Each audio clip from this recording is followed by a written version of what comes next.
జీవితంలో ఒక అమ్మాయిని ప్రేమించి మోసపోయిన ప్రతి ప్రేమికుడికి ఆయన పాట రూపంలో తెలుసు. తావో వనితాన అందమైన అనిత దయలేదా కాస్తైనా నా పేద ప్రేమ పైన. దేవుడు మీకు అద్భుతమైన గొంతు ఇచ్చాడు. అదే దేవుడు పిల్లలకి ఇలా చేయడం ఎప్పుడైనా బాధ అనిపించిందా? దేవుడి మీద కోపం వచ్చిందా మీకు? వెనికిడి లోపం.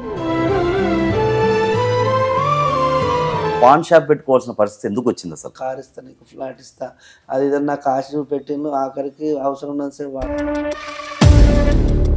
వన్ సైడ్ లవ్వా అసలు మీది? టూ సైడ్ లవ్వా? Two side. మీకు డైరెక్ట్ వచ్చి చెప్పేసిందా నేను మిమ్మల్ని పెళ్లి చేసుకోలేనని? నెల వచ్చే వరకు 1 లక్ష రూపాయలు వస్తున్నాయి. ఇన్స్టాగ్రామ్లో ఇట్లా కూడా అంటే నాకున్న టాలెంట్ వట్టిగా చిల్లరగా వాడుతా అంటారు కొంతమంది ఇన్స్టాగ్రామ్. నీ దగ్గర ఏముందని పెళ్లి చేసుకుంది అసలు? ఇప్పుడు ఆమె నన్ను ఏం చూసి లవ్ చేసిందంటే నేను దానికి ఒక సమాధానం అయితే చెప్తా.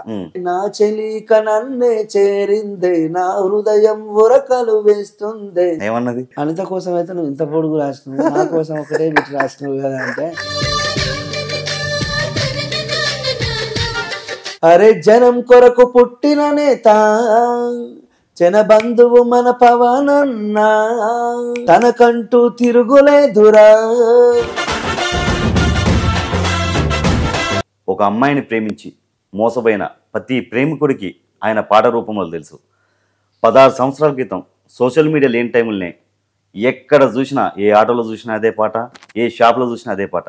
ఆయన ఎవరో కాదు, అనిత ఓ అనిత సాంగ్ పాడిన రైటర్ అండ్ సింగర్ నాగరాజు గారు ఇప్పుడు మనతో పాటు ఉన్నారు. నమస్తే అన్న. నమస్తే అన్న. ఏంటి, ఏం నడుస్తుంది? బాగున్నా అన్న, మొత్తానికైతే చేస్తున్నా. నాట్ మంచి అంటే అప్పటికంటే ఇప్పుడు కొంచెం నాట్ బ్యాడ్. రికార్డింగ్స్ చాలామంది అవకాశాల పరంగా అయితే నేను సాటిస్ఫైగా ఉన్నాను. ఫస్ట్ నీ స్టోరీలోకి వెళ్ళే ముందు ఒక సాంగ్తోని స్టార్ట్ చేద్దాం. నిన్ననే 1000 స్తంభాల గుడి కాడికి వెళ్ళినాం పర్మిషన్ కోసం. అనిత పార్ట్ 2 స్టార్ట్ అవుతుంది. Okay okay. నా ప్రాణమా నన్ను వీడిపోకుమా నీ. నాగరాజు గారి ఫ్యామిలీ బ్యాక్గ్రౌండ్ తెలుసుకోవాలి అసలు. మాది వచ్చేసి మన ఈటల రాజేందర్ గారు ఉన్నారు కదా, ప్రస్తుతానికి ఎంపీ బీజేపీ నుంచి. మా హుజరాబాద్ కాన్స్టిట్యున్సీ, మా కమలాపూర్ మండల్ గూనిపర్తి అనే ఒక చిన్న విలేజ్ మాది. ఓకే. మాకు అమ్మ నాన్న, ఒక తమ్ముడు, ఓకే, చెల్లి, నాకు పిల్లలు, 2 పిల్లలు. మా మిస్సెస్ పేరు దేవిక. ఇంట్లో అమ్మ నాన్న, చెల్లి, తమ్ముడు అందరు. మాతో చిన్నపాటి కళాకారుల కుటుంబం. ఓకే. అందరు సాంగ్స్ పాడేవాళ్ళు. అమ్మ నాన్న, మా నాన్న మంచి ఆ రోజు నుంచే ఉంది. నాకు నాన్నగారు వచ్చేసి జానపద ఆర్టిస్ట్, అంటే వేషాలు వేసేవాడు. అది నాకు చాలా సంతోషం. మీరు ఇంటర్వ్యూ చేస్తా అంటే మా ప్రొడ్యూసర్ గారు గిరిసార్ కూడా, అనిత పార్ట్ 2 ప్రొడ్యూసర్ గిరిసార్ కూడా ఫోన్ చేసిండు, లైన్లోనే ఉన్నాడు. చాలా సంతోషం. మా అనిత పార్ట్ 2 గురించి కూడా ఇప్పుడు నాకు చెప్పుకునే ఒక మంచి అవకాశం వచ్చింది. సంతోషం అన్న. ఇంకోటి కొంచెం ఇది బాధ కలిగించే విషయం, దేవుడు మీకు ఇంత అద్భుతమైన గొంతు ఇచ్చాడు. అదే దేవుడు పిల్లలకి ఇలా చేయడం ఎప్పుడైనా బాధ అనిపించిందా? దేవుడి మీద కోపం వచ్చిందా మీకు? నాకు నేను ఇన్ని రోజులు బయటికి రాకపోవడానికి కారణం కూడా మెయిన్ ఏదన్నా రీజన్ ఉన్నదంటే అదే. ఎందుకంటే నా పేరు మీద సినిమా వచ్చింది, మంచి పేరు వచ్చింది. నేను అవకాశాల కోసం నేను తలుచుకొని నా పేరుని ఒకటి యూజ్ చేసుకొని తిరిగితే ఏదో ఒక అవకాశం నాకు ఎట్లా వచ్చేది. కానీ నేను పెళ్లి చేసుకొని హ్యాపీగా ఉండి ఏదో నాకు వచ్చిన చిన్న చిన్న పాటలు, నేను రికార్డింగ్ స్టూడియో హనంకొండ వరంగల్లో ఉండేది, ఆడ ఉన్నాయి మంచి స్టూడియోస్, అక్కడ కూడా ఉన్నాయి. ఆడ పాడుకుంటూ చాలా ఎంత వచ్చినా తీసుకొని సరిదే ఇదే అనుకొని హ్యాపీగా ఉండే టైంలో పిల్లలకు మాటలు రావని తెలిసే వరకు కొంచెం అది ఏ తండ్రికైనా అది తెలుసుగా ఆ బాధ ఎట్లా. పిల్లలకి చిన్నప్పటి నుంచి అదే అంటే అది వాళ్ళకు వెనికిడి లోపం. ఫస్ట్ నుంచి 90% కంటే ఎక్కువ లాస్ ఉంది, డెఫ్. అది ఉండడం వల్ల అది బయట సర్జరీ చేస్తే నాకు తెలియదు. ఒక కాంక్లియర్ ఇంప్లాంట్మెంట్ సర్జరీ అని ఒకటి ఉంటుంది, దానికి గవర్నమెంట్ నుంచి ఒక 10 లక్షల వరకు ఫ్రీ ఉంటుంది ఆ సర్జరీకి అని మనకు సరైన అక్కడ మనకు డాక్టర్ గైడెన్స్ చెప్పిన వాళ్ళు లేరు. వాళ్ళు ఏమని చెప్పిన ఒక డాక్టర్ ఈఎన్టీ హాస్పిటల్ మా పెద్ద అబ్బాయిని చూపెడితే, అమ్మ అబ్బాయికి 90% డెఫ్ ఉంది, చాలా కష్టం, ఆపరేషన్ చేపిస్తేనే మాటలు వస్తాయి, మిషన్స్ వాడిన కష్టమే మీరు అని చెప్తే, నేను 3 ఇయర్స్ లోపే అది 3 ఇయర్స్ నుంచి 5 ఇయర్స్ లోపే చేయించాలి సర్జరీ అంటే, పెద్ద అబ్బాయికి 3 ఇయర్స్ ఉన్నప్పుడే నేను చూయించగానే వెంటనే కరోనా స్టార్ట్ అయింది. అట్లా ఒక అయ్యో 3 సంవత్సరాలు ఇబ్బంది అయింది. అందరు చాలా అసలు అప్పటికే మనకు 10 లక్షలు బయటకు వచ్చే అయితే మీకు పరిస్థితి బయట లేదు. చేపిస్తే సర్జరీకి 10-15 లక్షల దాకా అవుతాయి ప్రైవేట్లో అని చెప్పిండు. కానీ ఈ కాంక్లర్ ఇంప్లాంట్మెంట్ సర్జరీ గురించి ఆ డాక్టర్కి అవగాహన లేక ఆయన చెప్పలేదు సరిగ్గా. కరెక్ట్ పర్సన్ గట్ట పోలే మీరు. చెప్పకపోయే వరకు మేము 10 లక్షలు అంటే తెలుసుగా మన పరిస్థితి మిడిల్ అప్పుడు క్లాస్ ఫ్యామిలీ. అంతంత మాత్రమే, బాగా ఇబ్బందులలోనే ఉన్నాం అప్పటికి కూడా. సరే అది పెద్ద అబ్బాయికి అట్లయింది, ఇట్లా దాని గురించి పెద్ద అబ్బాయికి అట్లయింది, చిన్న అబ్బాయికి అట్లా ఎందుకు అవుతుందిలే అని మేము అనుకున్నాం. చిన్న అబ్బాయి కూడా 3 ఇయర్స్ దాకా మాట్లాడకపోయే వరకు చిన్న అబ్బాయి కూడా అది చెక్ చేపిస్తే మళ్ళీ ఈ అబ్బాయి కూడా సేమ్ మీరు ప్రాబ్లం. చిన్న అబ్బాయి ఎప్పుడన్నా కొంచెం కేరింగ్ లాంటి తీసుకోలేదా? అసలు ఎందుకు రాలే అతను కూడా మాటలు? నేను ఇప్పుడు పెద్ద అబ్బాయికి అట్లా అయింది కదా, మళ్ళీ సేమ్ చిన్న అబ్బాయికి అట్లా అయిందని ఎవరు ఎక్స్పెక్ట్ చేయరు ఫస్ట్ ఆఫ్ ఓకే. ఆల్. ఎందుకంటే ఒకరు రాకపోయినా ఒకరికి వస్తాయి కదా అని. ఇప్పుడు ఒక అబ్బాయికి రాలేదు, సరే ఈ అబ్బాయికి రాకపోయినా ఈ అబ్బాయిని మంచిగా చదివించుకుంటాం, వాళ్ళకుండా ఫ్యూచర్ వాళ్ళకు ఉంటుంది. బెస్ట్ మిషన్స్ అయితే వాడుతుంది, మిషన్స్ వాడుకుంటా ఏదంటే ఒక చిన్న అబ్బాయికి దేనివల్ల అంటారు నా చిన్న ప్రాబ్లం? అబ్బాయి ఇద్దరికి సేమ్ ప్రాబ్లం, డెఫ్ ప్రాబ్లమే. వినబడకపోతే, చెవులు వినబడకపోతే మనకు మాటలు రావు. చెవు నుండి మెదడుకు అనేది ఏంటంటే అవి ఉంటాయి, దానివల్ల ఓకే నరాలు. దానివల్ల మనకు ఆ మాటలు చెవు ద్వారా విని మెదడుకు ట్రాన్స్ఫర్ అయ్యి మనం మాట్లాడింది మెదడుకు చేరి దాని ద్వారా నోటి నుండి మాట వస్తుంది. అట్లా కాకుండా ఇద్దరికి అట్లా అయ్యే వరకు ఇక్కడికి హైదరాబాద్కు ఒక 1 ఇయర్ క్రితం, ఇప్పుడు ఇక్కడికి వచ్చి కరెక్ట్ ఒక నెల, సంవత్సరం మీద 2 నెలలు ఏమవుతుంది. పోయిన సంవత్సరం ఏప్రిల్లో ఇక్కడికి రావడం, ఈడికి వచ్చిన తర్వాత మీ సోషల్ మీడియా వాళ్ళు, లేకపోతే నేను అనేవాన్నే లేను అసలు. నిజంగా నాగరాజ్ అనే వారిని మళ్ళీ బయటికి ఎతికి తీశారంటే సోషల్ మీడియా వల్ల, ప్లస్ దీని వల్ల మీకు ఒక ఛానల్ వల్ల మురళీమోహన్ గారి కోడలు మన రూపా మేడం గారు మీకు చిన్నపిల్లడు నాకు నేను చెప్పుకోవాలి అన్న పేరు రోషన్ అన్న, లేకపోతే నేను లేకపోతున్నాను. ఎందుకంటే ఆ ఒక్క ఇంటర్వ్యూ వల్ల నాకు అబ్బాయికి మంచి జరిగింది. ఫస్ట్ ఆఫ్ ఆల్ నా గురించి వదిలేయండి, నా పాటలు అవి సెకండ్ థింగ్. అది రూపా మేడం గారు కూడా ముందుకు రావడం, ఇప్పుడు ఆ అన్న నన్ను చేసిన ఇంటర్వ్యూ వల్ల మేడం దాకా, ఇప్పుడు ఆ మేడం తోటి అన్నకున్న సంబంధాలు అంటే ఆ రిలేషన్ వల్ల చెప్పిండు, మేడం ఇట్లా ఒక మంచి సింగర్, ఒకప్పుడు మంచి పాట హిట్, అది ప్రపంచానికి ఎంతో గొప్పగా ఒక పాటను అందరు దాని గురించి మాట్లాడుకున్న అలాంటి అబ్బాయికి వాళ్ళ 2 పిల్లలకు మాటలు రావు, మీరు తలుచుకుంటే మీతో అవుతుంది, మీరు ఎంతోమందికి ఎన్నో విధాలుగా హెల్ప్ చేస్తుంది. మీతో మాట్లాడారన్నా మేడం? మేడం మాట్లాడడమే కాదు, హాస్పిటల్కి కూడా వచ్చింది. హాస్పిటల్కి వచ్చి డాక్టర్లకు దగ్గరుండి టెస్టులు చేయించింది. ఫస్ట్ అపోలోలో ఆపరేషన్ కానీ ప్లాన్ చేసింది, కానీ అపోలోలో ఇబ్బందిగా అక్కడ ఏంటంటే కొంచెం లేట్ అయ్యే వరకు మళ్ళీ కేర్ హాస్పిటల్లో మురళీమోహన్ సార్కు వాళ్ళ ఫ్యామిలీ డాక్టర్, అందులో శ్రీనివాస్ డాక్టర్ అని కేర్ హాస్పిటల్లో పనిచేస్తాడు. ఆయన ఈఎన్టీ స్పెషలిస్ట్. ఆయన వచ్చేసి ఆ మేడం ఆయనకు చెప్పడం, తొందరగా చిన్న అబ్బాయికి సర్జరీ దగ్గరుండి చేయించడం. సర్జరీకి ముందు వచ్చింది మేడం, సర్జరీ అయిన తర్వాత వచ్చింది, వచ్చి మాకు ధైర్యాన్ని ఇచ్చింది, కొంత ఆర్థికంగా సాయం చేసింది. దానివల్ల మన రోషన్ అన్న కూడా తను చేసిన ఇంటర్వ్యూలో నా గురించి నేను నా బాధని చెప్పుకోగానే, పిల్లలకి ఇట్లా అయిందని చెప్పుకోగానే రోషన్ అన్న చెప్పడం వల్ల దాని ద్వారా ఏమైందంటే, నానిత పాటను అభిమానించే వాళ్ళు, నా పాటను విన్న వాళ్ళు, నా పిల్లల ముఖం చూసి, ఆ పాట ముఖం చూసి నాకు చాలామంది హెల్ప్ చేసేళ్ళు. వాళ్ళకు నేను నా చచ్చిపోయేదాకా నేను వాళ్ళందరినీ అయితే నా మనసులో ఉంచుకుంటాను. ఎందుకంటే అది మామూలు హెల్ప్ కాదు. ఒక 1000 రూపాయలతోటి హైదరాబాద్కి వచ్చిన ఇప్పుడు నేను ఎంత హ్యాపీగా ఉన్నానో, వాళ్ళు నా నుంచి కోరుకున్నది కూడా ఇదే. నాగరాజు అంత మంచి పాట రాసిన అబ్బాయికి అట్లా, ఆయనకు అట్లా అయింది, నేను హ్యాపీగా ఉండాలని మీరందరూ నాకు సహాయం చేసిండ్రు. దానివల్ల నేను నా పిల్లలకు మీరు పంపించిన ప్రతి రూపాయి ఓన్లీ పిల్లల కోసమే ఖర్చు చేసిన, వృధాగా నేను ఒక్క రూపాయి కూడా ఖర్చు చేసిన లేదు. ఎందుకంటే ఇది మరీ చెప్తున్నా, ఎందుకంటే నేను వీడికి వచ్చిన తర్వాత నాకు అవకాశాలు వచ్చినాయి చాలా. ఒక ఇంటర్వ్యూ మంచి గట్టి 2-3 ఛానళ్ళ, పెద్ద ఛానళ్ళ నా ఇంటర్వ్యూస్ పడగానే నాకు అవకాశాలు మంచిగా వచ్చినాయి. ఒకటే నెలలో ఒక 30-40 పాటలు చేసిన. టైం మీద ఎలక్షన్స్ స్టార్ట్ అయినాయి, తెలంగాణ ఆంధ్రకి ఎలక్షన్ పాటలు గట్టిగా చేసిన.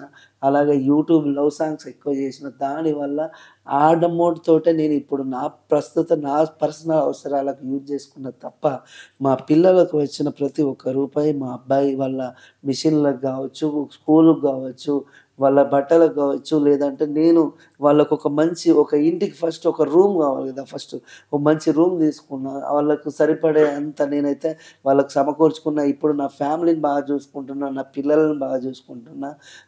మీరు చేసిన ఈ హెల్ప్, మీరు ఇచ్చిన ఈ ధైర్యం వల్ల నేనైతే మీకోసం ఎప్పటికైనా మిమ్మల్ని మా గుండెల్లో పెట్టుకుంటా.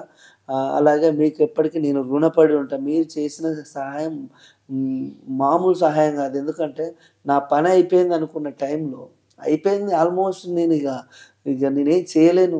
కొద్ది రోజులు ఏం చేయాలో తెలియక హనంకొండల పాన్ షాప్ పెట్టుకొని పని చేసిన 3 ఏళ్ళు. మీ పేరు మీద యథార్థ ప్రేమకథ అని ఒక సినిమా స్టార్ట్ చేసింది ఒక ఆర్టిస్టు చరణ్ రాజు గారి డైరెక్షన్లో అండ్ ప్రొడ్యూసర్గా. ఆ సినిమా చేసినాక హైదరాబాద్ నుంచి నాగరాజు వెళ్ళిపోయి హన్మకొండకి వెళ్ళిపోయి పాన్ షాప్ పెట్టుకోవాల్సిన పరిస్థితి ఎందుకు వచ్చింది అసలు? మీరు నన్ను తీసుకొచ్చిన వీడికి నాకు ఏం తెలియదు, సినిమా అంటే ఏం తెలియదు. జస్ట్ ఏదో నేను అనిత పాట ఎందుకు రాసిన, అనిత పాట వినాలి, నన్ను ఇష్టపడాలని పైసలు సంపాదించమని చేసిన పాట కాదు అనిత పాట. అమ్మాయి కోసం ప్రేమగా నేను, తనంటే నాకు చాలా ఇష్టం ఉండే అప్పట్లో. అది ఆ టైంలో ప్రేమలు ఉంటే ఎట్లుంటుంది, ఆ ఫీలింగ్ వేరు ఉంటుంది. మనం మనసు మన మాట అసలు ఎక్కినది. అమ్మాయి కోసం అమ్మాయి మనతో మాట్లాడే ఛాన్స్ లేదు అక్కడ. పాట అనేది పక్షి లాంటిది, ఎక్కడికైనా ఎగిరిపోతుంది. ఆ అమ్మాయి ఈ రోజు కాకపోతే రేపైనా వింటది. ఎవరికి అసలు రాదు అవకాశం ఉండే సినిమా నీ పేరు మీద నీ యథార్థ కాదు. అలాంటి సినిమా చేసినాక ఎందుకు వచ్చింది ఈ సిచ్యువేషన్? నేను ఏమంటున్నా, ఇక్కడికి తీసుకొచ్చిళ్ళు, సినిమా చేస్తానని మాట ఇచ్చిళ్ళు. సినిమా మేము ఓపెన్ చేసుడుతోటే తెలంగాణ ఆంధ్ర ఉద్యమం గొడవలు స్టార్ట్ అయినాయి. అట్లా సినిమా 3 ఏళ్ళ మధ్యలో అయిపోయింది. అసలు ఆ సినిమా రిలీజ్ అయిద్దో కాదో తెలియదు. ఆ సార్ చూస్తేనే ఏంటంటే నన్ను తీసుకొచ్చి ఇడబడేసిండు. ఆయన సినిమా వచ్చేదాకా మీరు ఎక్కడ రాయొద్దమ్మా, ఎక్కడ పాడొద్దమ్మా అని అగ్రిమెంట్లో రాపించు. నాకు అవకాశాలు వచ్చినాయి, పెద్ద పెద్దోళ్ళు ఫోన్ చేసిండు రాయొద్దన్నారు. అంటే ఏంటంటే నిన్ను నమ్మి 3 కోట్లు పెట్టి సినిమా తీస్తానా, ఆయన 3 కోట్లు పెట్టింది లేదు, ఏం పెట్టింది అక్కడ ఏం లేకుండా కూడా నేను 3 కోట్లు పెట్టి సినిమా ఇస్తానమ్మా, నువ్వు ఇప్పుడిప్పుడే వాళ్ళ దగ్గర వీళ్ళ దగ్గర ఎందుకు కలుస్తాను, నేను సెటిల్ చేస్తా, హైదరాబాద్లో కార్ ఇస్తా, నీకు ఫ్లాట్ ఇస్తా, అది ఇదని నాకు ఆశ పెట్టిండు. ఆఖరికి అవసరం ఉన్నంతసేపు వాడుకొని వదిలేసిండు. సినిమా రిలీజ్ అయిన తర్వాత నాకు ఆయన ఇస్తాన డబ్బులు ఇవ్వలేదు, నాకు చేస్తానో చేయలేదు. నేను ఇక్కడ రూమ్ రెంట్ ఎట్లా కట్టుకోవాలి, ఏం చేయాలి, అప్పుడు ఇంత అది అప్డేట్ కూడా కాదు, ఆండ్రాయిడ్ మొబైల్స్ లేవు, సరిగ్గా కొడితే బ్యాంక్ అకౌంటే లేదు. ఇప్పుడు ఎవరన్నా ప్రోగ్రామ్కి రమ్మని పిలిస్తే అక్కడికి పోవడానికి కనీసం ఛార్జెస్ అయినా ఉండాలి కదా. అలాంటి పరిస్థితిలో ఉన్నా. ఇక్కడ నేను ఉంటే బతకలేను, ఇది నాతో అవుతలేదు అని చెప్పి నేను ఇంటికి వెళ్ళిపోవడం. ఆడికి పోయిన తర్వాత అనితకు మ్యారేజ్ అయిపోయింది. ఆ డిసప్పాయింట్ సినిమాకు చేస్తా అని చెప్పి అటు స్టడీ మధ్యలో ఆగిపోయింది. ఎంబీఏ స్టూడెంట్ని ఆడ పాల్వంచలో ఎంబీఏ చేస్తుండే, అక్కడ చదువు సంకరాకపోయింది. ఇటు చూస్తే అనిత పోయింది, ఇక్కడ చూస్తే ఆయన మోసం చేసిన చరణ్ రాజు పైసలు ఇస్తా, మీకు అది చేస్తా సినిమా అయిపోయిన తర్వాత ఆయన అట్లా హ్యాండ్ ఇవ్వడం. దాని తర్వాత ఏం చేయలేని పరిస్థితి. అడిగి పోయిన తర్వాత అమ్మ నాన్న ఏం చేస్తారు, ఎన్ని రోజులు ఇట్లా ఖాళీగా ఉంటావు, ఏం చేస్తావు, వీడు పెళ్లి చేస్తేనే మారుతాడని నాకు ఏదైనా సంబంధాలు చూస్తా అంటే నేను మా అక్క వాళ్ళ ఇంటికాడ వండుకుంటే అదొకటి ప్రోగ్రామ్ చేసుకుంటే నేను ఉండలేదు. అప్పుడే మా మిస్సెస్ నాకు పరిచయం అయింది. వాళ్ళు మాకంటే ఎక్కువ క్యాస్ట్ మా మిస్సెస్ వాళ్ళు, అయినా కూడా ఆమె ధైర్యంగా వాళ్ళ ఇంట్లో చెప్పి వాళ్ళ ఇంట్లో వాళ్ళని ఒప్పించేది, నేను మా ఇంట్లో వాళ్ళని ఒప్పించేసి హ్యాపీగా పెళ్లి చేసుకొని ఉండే టైంలో పిల్లలు 2 అబ్బాయిలు అని చెప్పి మస్తు మురిసిపోయాను.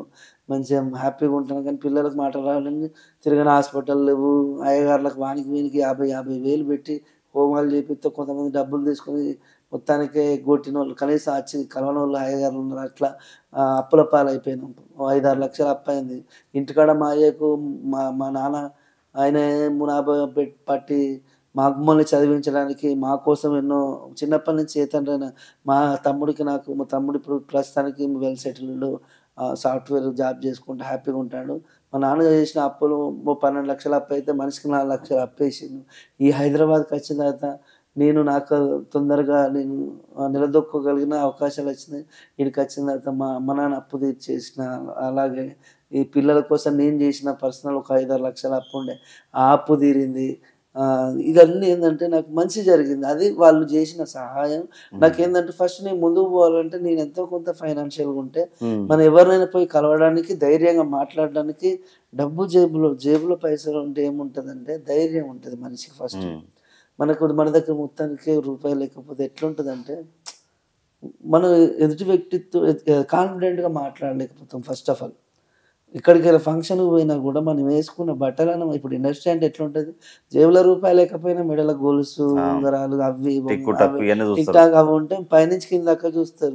వాడు మనిషిని చూసే చూసే వాడు క్యాల్కులేషన్ చేస్తారు. పనిగలోడా కాదా అని అప్పుడే వాళ్ళు చెప్తారు అట్లా. అవును. వాడు వేసుకునే బట్టలు, వాడి యాటిట్యూడ్, వాడిని చూసే వీడు పనికొత్తడా పనికి రాడా అని చెప్పి కొంచెం ఫాస్ట్గా ఉంటుంది ఇండస్ట్రీ అంటే తెలుసు కదా. చాలా అందరూ అప్డేట్గా ఉంటారు, అప్డేట్గా ఆలోచిస్తారు, వాళ్ళ ఆలోచన విధానం వేరు.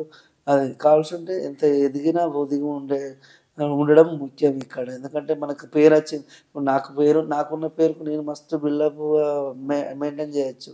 అంటే మస్తు పేరు వచ్చింది ఒక పాటతో. నేను ఎడిగిపోయినా అన్న అనిత పాట నాగరాజు అంటే అవునా అని మర్యాద కూర్చుండే పెడతారు, టీ తాగిస్తారు. నేను అంతే వాళ్ళతో కూడా హ్యాపీగా అట్లనే ఉంటూ రెస్పెక్ట్ పెద్దవాళ్ళకి ఎప్పటికీ మన రెస్పెక్ట్ ఉంటేనే ఇక్కడ మనం బ్రతకగలుగుతాం. ఎందుకంటే ఇది పెద్ద మహాసముద్రం. ఇక్కడ రోజుకొకరు కొత్త పరిచయాలు అయితేనే ఉంటాయి. ఎందుకంటే ఎట్నుంచి ఎవరు వస్తారో తెలియదు మనకు. వాళ్ళతోటి ఏదో ఒక మంచి ఎందుకంటే వాళ్ళు వచ్చేది అది ప్యాషన్గా వస్తారు. డబ్బులు సంపాదించుకుందామని వచ్చేటి వేరేళ్ళు కొంతమంది అయితే నేను నా టాలెంట్ ఏందో చూపెట్టుకోవాలని చెప్పి కష్టపడి వాళ్ళు దానికి ప్రొడ్యూస్ చేసి వాళ్ళ గురించి ఫస్ట్ అది వాళ్ళు ప్రూవ్ చేసుకునేటోళ్ళు చాలామంది ఉంటారు, డబ్బు కోసం కాకుండా.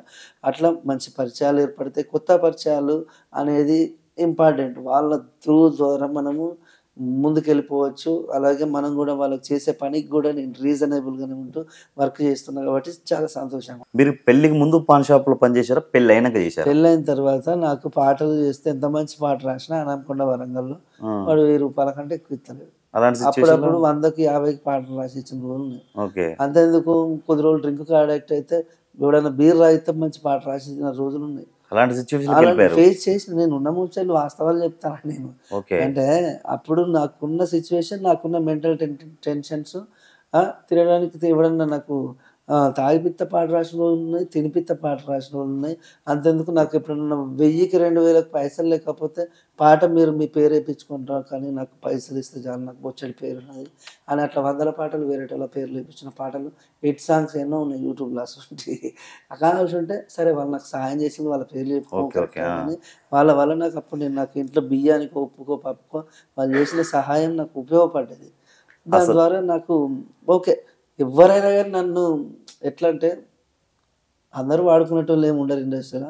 కొంతమంది ప్రేమించిన వాళ్ళు ఎక్కువ మంది ఉన్నారు.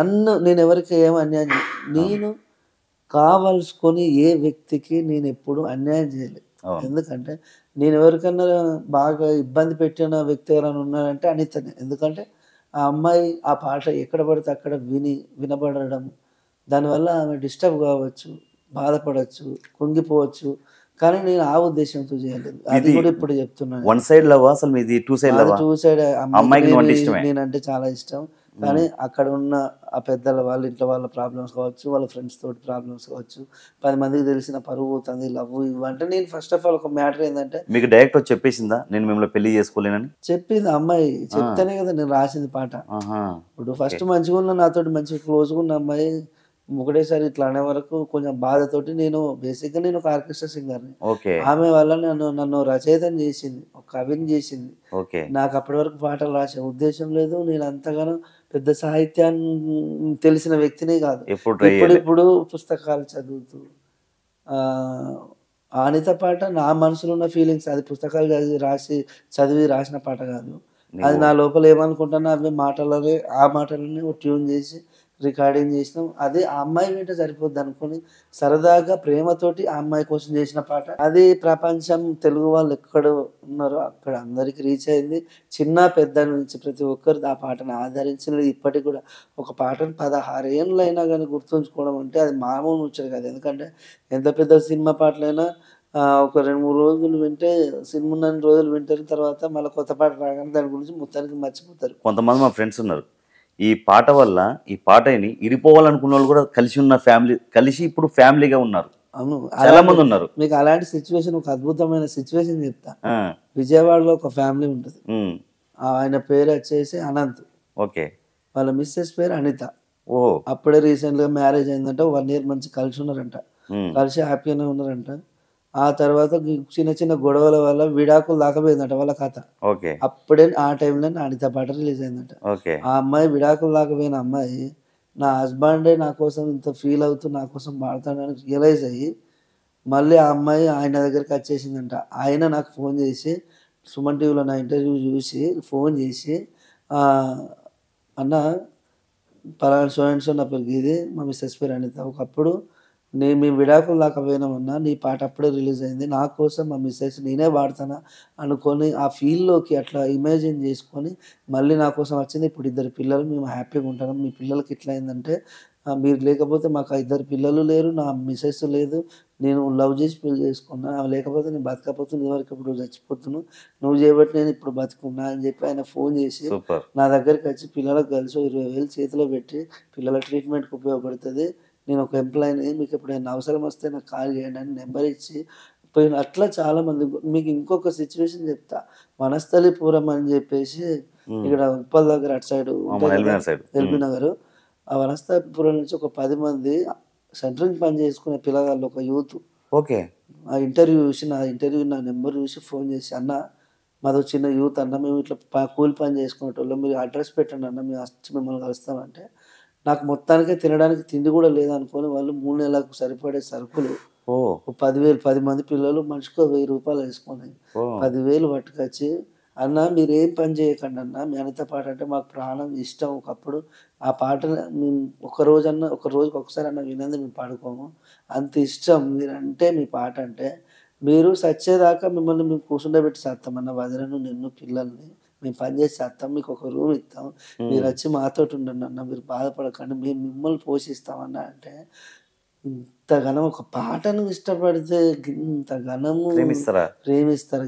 అంటే మానవత్వం ఉన్నోళ్ళు మన సమాజంలో మన చుట్టూరనే చాలా మంది ఉంటారు. ఎందుకంటే ఆపద అంటే ఖచ్చితంగా దాంట్లో వాళ్ళకు రియాలిటీ, నిజం, వాస్తవం కనుక అనిపిస్తే వాళ్ళు దానికోసమైనా, వాళ్ళు లేకున్నా కూడా వాళ్ళు దానికోసం ఎంతో కొంత కష్టపడి మనకు హెల్ప్ చేస్తారు.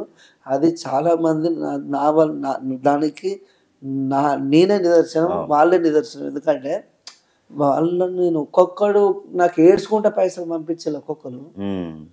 అన్నా నీకు ఇట్లా అయిందంటే ఒక్కొక్క లవ్ స్టోరీ చెప్పుకుంటా. నేను ఒక విషయం చెప్తాను. నేను ఇన్స్టాగ్రామ్ స్టార్ట్ చేసిన. స్టార్ట్ చేసిన తర్వాత కొద్ది రోజులు సరదాగా సినిమా పాటలు పాడుకునేటండి. నాకు వచ్చిన పాటలు నేను పాడి పోస్ట్ చేస్తుండే. కొంతమంది ఫాలోవర్స్ వచ్చింది. నా ఫాలోవర్స్ కోసం నేను ఏదైనా ఒకటి చేద్దాం, కానీ మనకు వచ్చిన పనిని మరీ ఫ్రీగా కాకుండా 500 రూపాయలు తీసుకుందాం. ఒక పోస్ట్ పెట్టిన, హాయ్ హలో అండి, this is Anitha song singer and writer Nagaraj. నేను మీకు నచ్చిన వాళ్ళ కోసం నచ్చే విధంగా ఒక 500 రూపాయలు తీసుకొని నేను ఒక పల్లవి వరకు 1 minute షార్ట్ వీడియో సాంగ్ చేసి మీకు పోస్ట్ చేస్తా. ఎవరికైనా ఇంట్రెస్ట్ ఉంటే కింద నా నెంబర్ పెడతాను, ఆ నెంబర్కి మీరు ఫోన్ చేయాలంటే రోజుకు 100 నుంచి 200 ఫోన్లు వస్తాయి. దాంట్లో 10 నుంచి 20 మంది అన్న పాటలు చేయించుకుంటారు నాతోటి.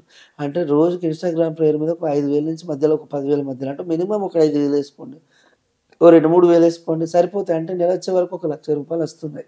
ఇన్స్టాగ్రామ్ని ఇట్లా కూడా, అంటే నాకున్న టాలెంట్ వట్టిగా చిల్లరగా వాడుతా అంటారు కొంతమంది. ఇన్స్టాగ్రామ్లో సరదాగా డ్యాన్సులు చేసుకుంటారు, అంటే ఎవరి ఇష్టం వాళ్ళది, ఏదో అవసరానికి ఉపయోగపడుతుంది. దాన్ని ఏంటంటే ఎప్పుడైనా ఒక వస్తువుని మనం వాడుతున్నామంటే దానివల్ల ఉపయోగం లేని దాన్ని వాడి వేస్ట్. చాలా మంది ఏంటంటే ఫాలోవర్స్ని పెంచుకోవడానికి వాళ్ళకి నచ్చే విధంగా ఏదో రీల్స్ షార్ట్స్ చేసుకుంటారు, దాని ద్వారా కొన్ని ప్రమోషన్స్ వస్తాయి, ప్రమోషన్స్ చేసుకుంటారు, అట్లా యూజ్ చేసుకుంటే హ్యాపీ. కానీ మొత్తానికే కొంతమంది ఇన్స్టాగ్రామ్ ఏం చేస్తారంటే చాలా వల్గర్గా, అంటే అది ఒక చూడలేకుండా ఇబ్బందికరంగా వాడతారు. నేను స్టార్ట్ చేసిన తర్వాత నాకు ఇప్పుడు ఎంత మంచి ప్రొఫెషనల్ సింగర్కైనా నెలకు ఎన్ని పాటలు వస్తాయి అన్న ఛాన్సెస్ 2-3 వస్తాయి, అంతకన్నా ఎక్కువ రావు. ఎంత మంచి పెద్ద సింగర్కైనా రైటర్కైనా. ఎంత చంద్రబోస్ గారైనా ఎవరైనా కానీ, ఎంత చంద్రబోస్ గారు రాస్తే ఒక 2 నెలకు ఒక 4-5 పాటలు రాస్తాడు. ఒక సినిమా 1-2 సినిమాలు తగులుతాయి, దాంట్లో 2 పాటలు 4-5 ఏమో వస్తాయి అనుకుంటా. మనము వాళ్ళు ఆల్రెడీ వెల్ సెటిల్డ్, వాళ్ళు లెజెండ్స్, వాళ్ళ గురించి మనం వాళ్ళు హ్యాపీగా ఉంటారు. ఇప్పుడు ఇది హెవీ కాంపిటీషన్తో కూడుకున్న ఫీల్డ్ ఇది. ఇప్పుడు సోషల్ మీడియా నేను పాట రాస్తే 20,000 అడుగుతున్నా. 20,000 అడిగితే కొంతమంది తెలియదు ఫస్ట్ వాళ్ళకి పాట అంటే. మ్యూజిక్ చేపిస్తే మ్యూజిక్ డైరెక్టర్ ఎంత తీసుకుంటాడు, ఓ రైటర్ పాట రాస్తే ఎంత తీసుకుంటాడు, ఓ సింగర్ పాట రాస్తే ఎంత తీసుకుంటాడు, వాళ్ళకి తెలియదు. ఫస్ట్ ఆఫ్ ఆల్ తెలియదు. అన్నాక అంత నాకు ఇంతనా అంటారు. అసలు ఒకటన్నా, ఇప్పుడు మీరు ఒక సాంగ్ రాస్తే హైయెస్ట్ రెమ్యునేషన్ ఎంత తీసుకున్నారు, లో రెమ్యునేషన్ ఎంత తీసుకున్నారు? నేను హైయెస్ట్ అంటే నేను అబద్ధం ఆడకుండా చెప్తాను. నాకు యుఎస్ఏ నుంచి వాళ్ళ మిస్సెస్ పేరు లావణ్య, ఓ మంచి పాట రాయండి బ్రదర్, ఎంత అవుతుంది బడ్జెట్ అంటే, సార్ నేను 30,000 ఏదంటే 30 కాదు 50 తీసుకోమ్మా. మా మిస్సెస్ అంటే నాకు చాలా 50? నేను అడిగింది 30, ఆయన 50 ఇస్తా అన్నాడు. ఆయన పేరు కూడా నాగరాజ్.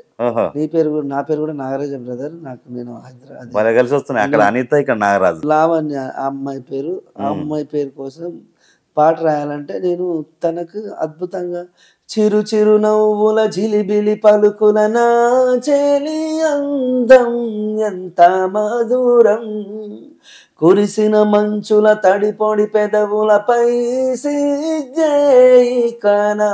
సొంతం, ఏ జన్మల చేశానో పుణ్యం తను నాకే దొరికిన అదృష్టం, తనతో ఉంటే ఎప్పుడు సంతోషం, ఎదురొస్తే కలిగే విజయం, మళ్ళీ మళ్ళీ నా మనసే నిన్ను కోరింది లావణ్య, ఇంకో జన్మంటూ ఉంటే నీకై పుడతా లావణ్య, మళ్ళీ మళ్ళీ నా మనసే నిన్ను కోరింది లావణ్య, ఇంకో జన్మంటూ ఉంటే నీకై పుడతా లావణ్య అని ఇట్లా పాట రాస్తే ఆయన చాలా సంతోషపడ్డాడు.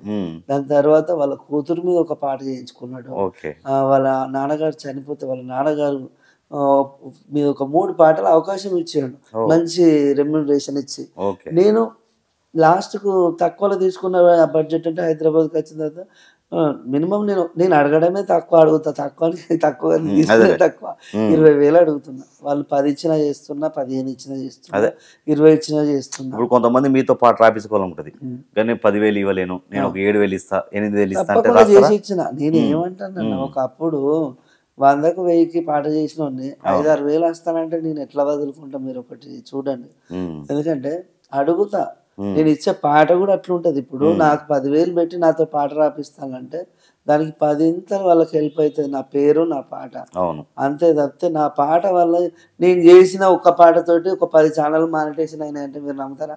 అట్లా నేను చేసిన ఒక్కటే పాట వల్ల, అంటే ఒక పాట కూడా లేదు, కొత్తగా స్టార్ట్ చేసే వాళ్ళు నా దగ్గరికి వస్తారు ఎక్కువ మందికి. నేను ఇచ్చే ఒక్క పాటతోటి వాళ్ళ ఛానల్ మానిటేషన్ అయిపోద్ది. నేను నిజంగా వాళ్ళకి ఇది మాత్రం ప్రామిస్ చేస్తాను. ఇంకోటన్నా, అనిత సాంగ్తో మీరు ఫేమస్ అయ్యారు. నాగరాజ్ అంటే ఇప్పటికీ అనిత నాగరాజ్ అంటే మీకు ఒక నేమ్. అలాంటి అనిత నాగరాజు ఇప్పుడు ఆ సాంగ్ తర్వాత ఇంకా చాలా సాంగ్స్ రాశాడు, మంచి సాంగ్, మీకు మంచి ఇష్టమైన సాంగ్, ఇది బాగుంది ఆ తర్వాత అన్న సాంగ్ ఒకటి పాడండి. రీసెంట్గా ఒక పాట నాకు అనిత పాట తర్వాత చాలా ఇష్టమైన పాట అయితే, కట్టుకున్న కోట కూలిపోయే, నమ్ముకున్నా నువ్వు దూరమయే, పట్టుకున్నా చెయ్యి వదిలివేసే, పెట్టుకున్న పేరు మాసిపోయే, కోయిలమ్మ కూత మరిచెనే, జాబిలమ్మ జాలి చూపవే, వెన్నెలమ్మ వచ్చి వెళ్ళవే, చీకటందలుముకుందిలే, ఎంత బాగుందే నువ్వు చేసిన మోసం, అయినా నువ్వే నా బంగారం, ఉండలేనందే నువ్వు లేని ప్రాణం, ఓసారచిపోవే నీ కోదండం, కట్టుకున్న కోట కూలిపోయే, నమ్ముకున్నా నువ్వే దూరమయే. లవ్కు సంబంధించిన సాంగే కాదు, ఫోకే కానీ ఎంటర్టైన్మెంట్ ఏ సాంగ్ అయినా సరే అద్భుతంగా పాడగలరు మీరు. నిజంగా దేవుడు ఇచ్చిన ఒక వరం అన్న మీ గొంతు. థ్యాంక్ యూ అన్న. అయితే యాక్చువల్లీ నేను చెప్పాలంటే, నేను అనిత పాట వల్ల బయటకు వచ్చిన ఫస్ట్. దానివల్ల ఏంటంటే నేను వేరే పాటలు రాయనని కాదు, పాడనని కాదు, నాకు తలిగే సిచ్యువేషన్లో ఏంటంటే, కొంతమందికి అన్నా సేమ్ రాస్తుండే ఏందన్నా సేమ్ ఉంటుంది ఏంటంటే, సిచ్యువేషన్ చేంజ్ అయితేనే పాట చేంజ్ అవుతుంది. ట్యూన్లో ఎలాంటి డబ్బింగ్ ఉండదు. పదాలు ఏముంటాయి, ఒక అమ్మాయి ఒక అబ్బాయిని మోసం చేస్తుంది, మోసం చేస్తే ఆ అబ్బాయి అమ్మాయి కోసం బాధపడుకుంటూ ఉండేది లవ్ ఫెయిల్యూర్ సాంగ్. అవును. ఫోన్ చేస్తారన్న బ్రేకప్ సాంగ్ అని ఉంటారు. బ్రేకప్ అంటే మనం అనుభవించిన కథనే. బ్రేకప్ అంటే ఆ బాధ ఎంత ఎట్లుంటుందో పెయిన్ అవన్నీ అనుభవించిన వాళ్ళను. ఎవరికైనా ఒకటే పెయిన్ అనేది ఒకటే ఉంటుంది. ఒకటే ఉంటుంది pain 10 ఎవరికైనా. రకాలుగా ఏమి ఉండదు ఆ పెయిన్. లవ్ ఫెయిల్యూర్ అంటే అందరికి నాకు ఎట్లా బాధ అనిపిస్తుంది నీకు గట్టినే బాధ అనిపిస్తుంది. అదే పాటను మనం రాస్తాం కాబట్టి కొంతమంది కన్నా ఆ పాటకి ఈ పాటకి దగ్గర పోలికని అంటారే ఒకటే సిచ్యువేషన్ కాబట్టి ఒకటే తీరు అనిపిస్తుంది అంతే తప్పితే ట్యూన్లో ఎలాంటి డబ్బింగ్ ఉండదు అని వాళ్ళకి నేను చెప్తానే ఉంటాను. నాకేంటంటే ఫస్ట్ సిచ్యువేషన్ వాళ్ళు ఇచ్చే సిచ్యువేషన్ నేను రాస్తాను.